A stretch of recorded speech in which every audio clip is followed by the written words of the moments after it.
Si tu dessines un peu, tu as probablement déjà entendu parler de l'iPad pour dessiner. Seulement voilà, ça peut vite coûter un certain budget et tu te demandes si ça vaut vraiment le coup de mettre autant d'argent juste pour dessiner. Encore faut-il savoir quel modèle choisir entre les différents écrans, les différentes tailles, les différents modèles, le stockage, la RAM, les pencils. Ça commence à faire pas mal de choix. Et il y a aussi des accessoires, quel coque mettre, quel film de protection mettre si tu en veux. Bref, c'est tout ce qu'on va voir dans cette vidéo. Sans plus attendre, c'est parti. Alors en tant que dessinateur, qu'est-ce qu'on attend d'un iPad? Alors on attend qui soit rapide bien évidemment, qu'il n'y ait pas de lag, qui crache pas. Si tu es en train de dessiner, qui crache et que tu perds tes sauvegardes, tu vas avoir un peu les boules, qu'il soit léger, qu'il soit pratique à emporter, que tu puisses dessiner en extérieur si tu le souhaites avec un écran suffisamment lumineux, et bien évidemment que la sensation de dessin elle soit top. Alors la première question qu'on va se poser, c'est quel modèle? Des modèles, on va dire qu'il y a 3 grandes familles dans l'iPad. Tu as l'iPad de base. Alors l'iPad de base, c'est comme l'iPhone de base. C'est-à-dire qu'il fait très bien ce qu'on attend de lui, c'est-à-dire les fonctions premières, la base d'un iPad, dessiner, d'être relativement rapide, de pas trop laguer et de pas cracher. Ça, c'est la base. Mais après, il n'a pas toutes les petites améliorations qui peuvent être le petit plus au quotidien. Et des fois, il manque peut-être un peu de puissance aussi sur certaines applications qui peuvent être un peu plus gourmandes. Ensuite, il y a l'iPad Air. Alors l'iPad Air, tu es entre les deux. Il va être plus puissant que l'iPad de base. Donc ça, c'est cool.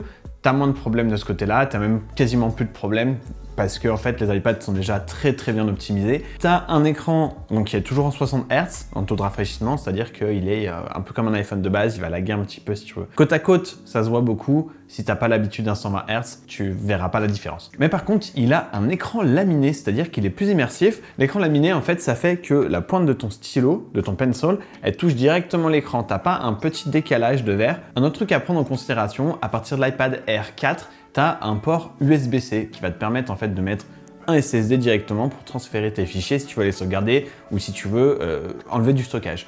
Et il a une vitesse de transfert entre l'iPad Air et le SSD qui est plus élevée que l'iPad de base. Donc ça ira plus vite, ça sera plus pratique si tu as besoin de décharger assez souvent. Et il y a un gros détail de différence entre l'iPad Air et l'iPad de base, mais on y reviendra un peu plus tard dans la vidéo. En dernier, on a l'iPad Pro. Alors l'iPad Pro, bien évidemment, c'est la crème de la crème. C'est vraiment top quand tu dessines dessus.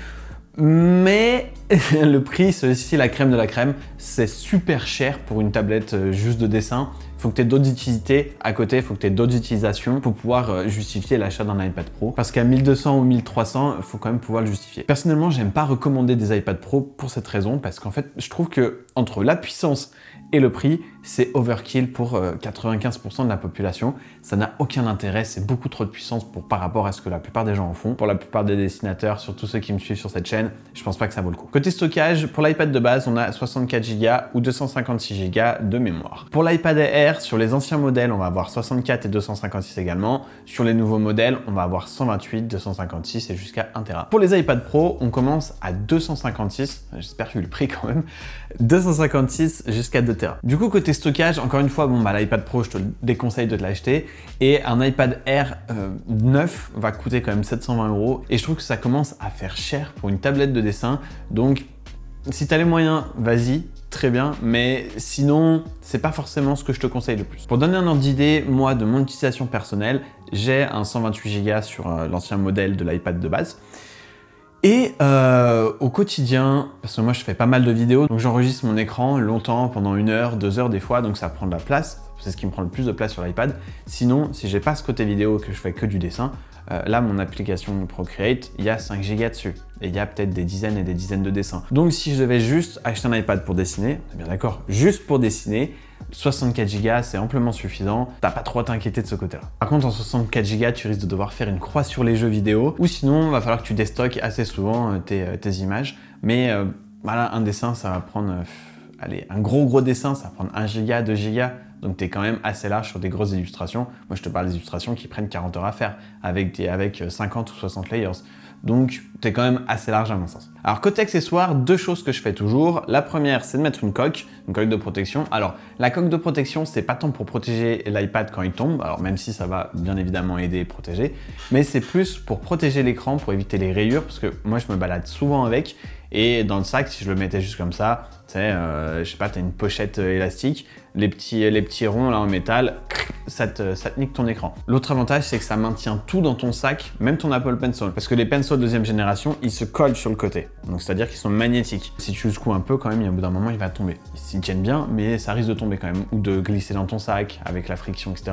C'est un peu chiant de devoir aller le chercher au fond du sac. Je préfère que tout soit attaché ensemble. Sinon, côté écran, un autre truc que je fais, c'est de mettre un film de protection. Alors le film de protection, bien évidemment, ça protège l'écran, mais c'est surtout pour te permettre d'avoir une sensation de dessin, un côté granuleux. C'est un film plastique avec un peu de texture qui va permettre d'accrocher un peu plus ton stylo sur la feuille et du coup de te donner une sensation, tu sais, un peu comme un papier. Alors bien évidemment, ça use un peu plus ta mine, mais la contrepartie, c'est que tu as une meilleure sensation de dessin. Mais le truc avec ça, c'est que ça a tendance à ternir un peu tes couleurs, à les rendre un peu moins bien.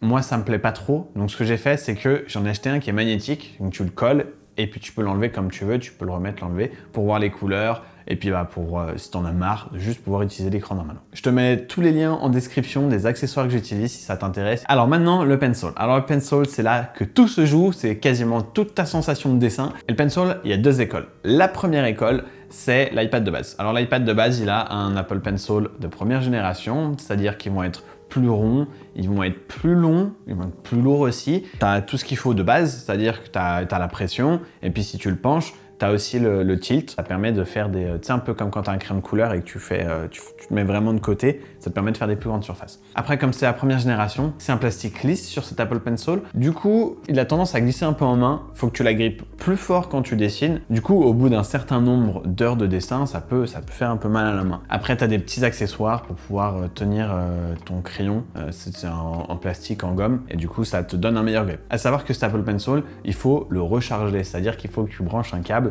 entre ton port Lightning ou port USB-C et puis tu le recharges comme ça. Mais moi, je le recharge quoi, une fois toutes les semaines et encore une fois toutes les 2 semaines peut-être. Une fois toutes les semaines s'il y a une utilisation assez intensive.